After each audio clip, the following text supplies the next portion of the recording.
جہاں تک انسان بعض دفعہ معرفت کے لحاظ سے نہیں پہنچا ہوتا، اگر روحانیت میں یا علم کے لحاظ سے، اور وہ یہ دیکھتا ہے کہ اس نے دعا کی ہے اور وہ دعا پوری نہیں ہوئی، بالکل وہ بھی بعض دفعہ بعض لوگوں کے لیے ٹھوکر کا باعث ہو جاتی ہے۔ اس کے متعلق مسیح موعود علیہ السلام نے یہ لکھا ہے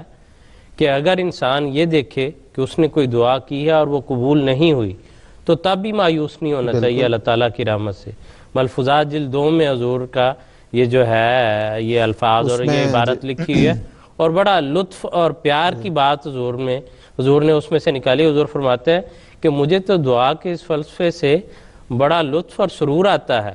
کہ اللہ تعالیٰ کتنا رحیم و کریم ہے، کیونکہ وہ علیم اور خبیر ہے، وہ جانتا ہے کہ کون سی دعا انسان کے حق میں بہتر ہے اور کون سی اس کے لیے بہتر نہیں، اس لیے وہ بعض دعاؤں کو قبول نہیں کرتا کہ ورنہ اس کے نتیجے میں انسان کا اپنا نقصان ہے۔ وہ حسن نے وہاں پہ مثال بھی 2 باتیں حسن نے ایک تو ماں کی مثال دی ہے کہ اگر کوئی بچہ آگ کا انگارہ مانگے تو ماں وہ انگارہ اٹھا کے اس کے ہاتھ پہ نہیں رکھ دیتی، اپنی بے پناہ محبت کے باوجود وہ نہیں دے گی، اسے پتہ ہے کہ اگر میں نے اسے انگارہ دیا تو اسے ہاتھ جل جائے گا۔ اسی طرح ایک اور جگہ پہ حضرت صاحب فرماتے ہیں کہ انسان بعض اوقات دیکھتا ہے کہ اس نے بڑی گریہوزاری کی، بڑی دعائیں کی، لیکن وہ قبول نہیں ہوئی۔ حضور فرماتے ہیں وہ قبول ہوتی ہیں، وہ دراصل اللہ تعالیٰ کے حضور ذخیرہ ہو رہی ہیں، اور ایک وقت آنے پہ اللہ آپ نے جس طرح کہا نا کہ حضور نے فرمایا کہ اللہ تعالیٰ علیم و خبیر ہے، وہ اپنے علم اور اپنے اس خبر کی بنا پہ جو اس کو علم ہے اس بنا پہ وہ جانتا ہے کہ کون سا وقت ہے جب اس نے قبول ہونا، اور اپنے وقت پہ وہ دعا قبول ہوتی ہے، اور نظر آتا ہے کہ واقعی یہ تو اچھا یہ وقت تھا اس کا قبولیت، یہ وقت تھا اور یہی بہتر تھا اور یوں ہی ہونا چاہیے تھا۔ مسیح موعود جیسے کہ ایک اور مثال بھی بیان فرمائی دعا کی قبولیت کے وقت کے حوالے سے کہ بعض اوقات انسان تھک جاتا ہے دعا کی وجہ سے کہ میں شاید اتنا لمبا عرصہ گزر گیا ہے میری دعا قبول نہیں ہو رہی، تو اللہ تعالیٰ نے یہ دعا شاید قبول نہیں کرنی، لیکن ہوتا اصل میں یہ ہے۔ حضرت مسیح صلی اللہ علیہ وسلم نے بڑی پیاری مثال وہاں پہ بیان فرمائی کہ اس کی مثال ایسی ہے جیسے ایک انسان کنواں کھود رہا ہو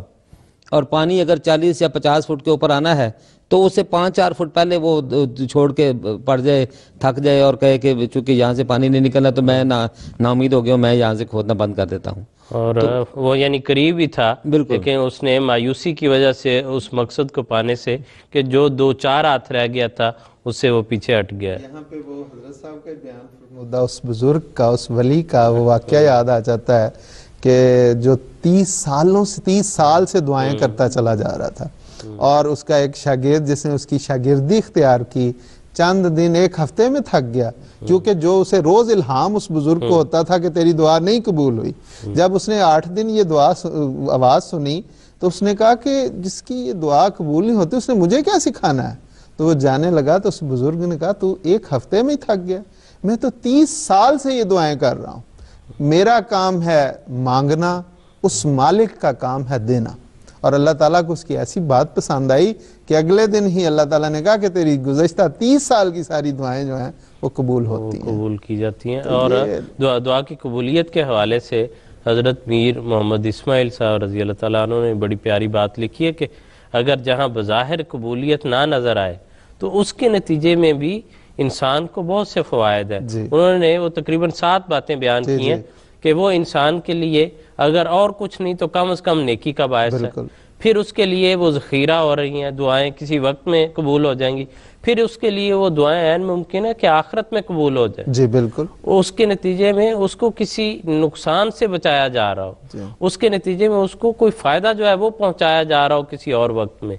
تو انہوں نے اس کی وہ 7 باتیں جو ہیں وہ 7 تو اس وقت میرے ذہن میں جو ہے وہ مستحضر نہیں ہے، لیکن انہوں نے اس کا بڑا پیارا جو ہے وہ حال بتایا کہ کسی نہ کسی رنگ میں انسان کو ضرور اس کا فائدہ ہے اور اس سے اس کو مایوس کسی طرح بھی وہ نہیں ہونا چاہیے۔